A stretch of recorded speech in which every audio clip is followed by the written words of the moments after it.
Two teenagers are pulled over in South Carolina with a stolen car and a .38 revolver.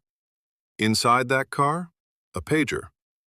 On that pager, a number that traces back to James Jordan, Michael Jordan's father, who has been missing for 11 days. What if we've all been asking the wrong question about Michael Jordan? What if the real story isn't about what the NBA did to Michael Jordan, but about who needed Michael Jordan to disappear more? The league, terrified of a scandal? Or a man whose gambling debts might have just cost his father his life? For decades, one question has haunted the legacy of Michael Jordan.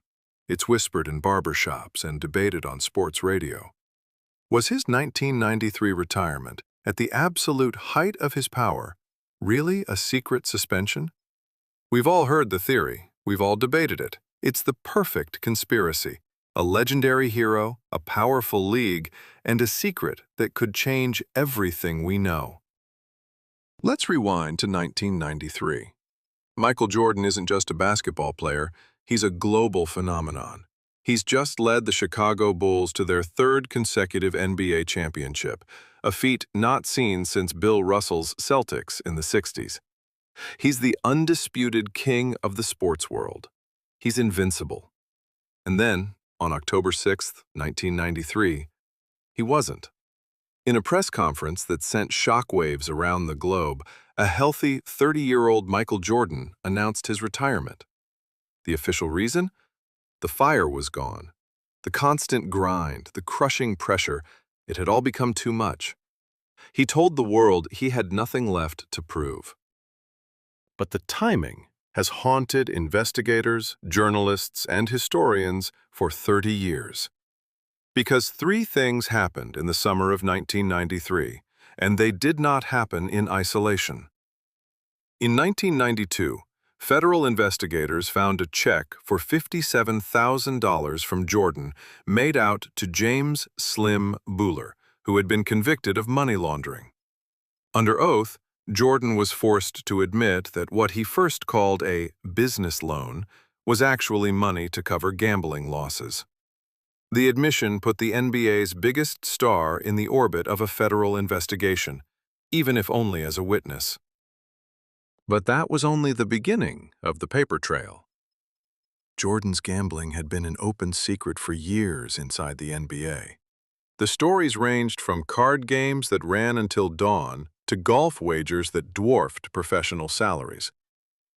Richard Esquinas, a former golf partner, would later publish a book alleging that Jordan had accumulated more than $1.2 million in losses from their high-stakes matches. Jordan disputed the figure. He then settled the dispute for a reported $300,000. And in the spring of 1993, during the Eastern Conference Finals, Jordan was photographed inside an Atlantic City casino the night before a playoff game. These were not rumors. These were documented incidents, legal records, published admissions. The question was never whether Michael Jordan had a gambling problem. The question was what the NBA intended to do about it. In the summer of 1993, NBA Commissioner David Stern made a decision. He opened a formal, private investigation into Michael Jordan's gambling associations. The timing is important. July 1993. Jordan has just won his third championship. The investigation opens. 11 weeks later, Jordan announces his retirement. And the investigation, the formal, documented, NBA-commissioned investigation into the gambling conduct of its most valuable athlete, was quietly, finally, closed. No findings were released. No report was made public. No disciplinary action was announced. David Stern stated only that the matter had been resolved. In the language of institutional cover, that word carries significant weight. It does not mean cleared. It means the file was closed. The matter was concluded. And whoever held that file would never speak of it again.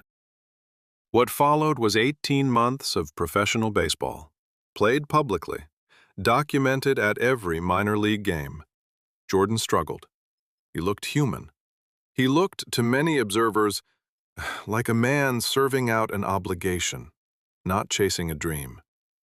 18 months, almost precisely the length of a long professional suspension. Now return to the second thread. July 23, 1993.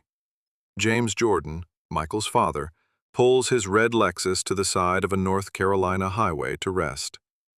He never arrives. He's shot. His body is driven across state lines and left in a South Carolina swamp. He isn't reported missing for 11 days. Investigators reconstruct his final hours through digital traces, calls, movements, a trail left behind on a pager. That pager is later found in a stolen car. Inside, 2 teenagers, a .38 caliber revolver, evidence tying them to the murder. Random robbery, wrong place, wrong time. Case closed. But another theory, quieter, persistent, asks a different question. Not who pulled the trigger, but why James Jordan was there at all, who knew his route, and whether his son's documented ties to criminal gambling circles placed a target, not on Michael Jordan, but on those closest to him. There is no evidence conclusively linking Michael Jordan's gambling to his father's murder. That matters, it has to be said. But the theory survives because the official version leaves gaps.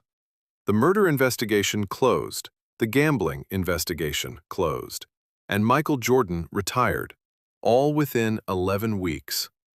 3 closures, 3 silences. March 1995. 18 months later, Michael Jordan returns. No press conference, 2 words. I'm back.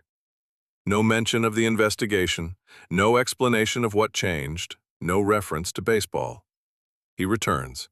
He wins 3 more championships. And David Stern, who held that file, never uses it. Not publicly, not privately, not ever. One possibility, the file was empty. Nothing there, nothing to pursue. Another, it wasn't. That both men knew exactly what it contained. And whatever was decided in October 1993 held through a second retirement, through decades of silence. In that version, Michael Jordan didn't walk away. He was walked to that podium. And both men knew why. The official record is simple. Jordan retired in 1993, played baseball, returned in 1995, won again, the greatest ever. But the record doesn't answer 4 questions. 1. Why was the NBA's gambling investigation closed the same week he retired, with no report, no findings, just the word resolved? 2. Was James Jordan's murder truly random, or were parts of his final hours left unexplored? 3. Was there a private agreement in October 1993, and if so, what were the terms? 4.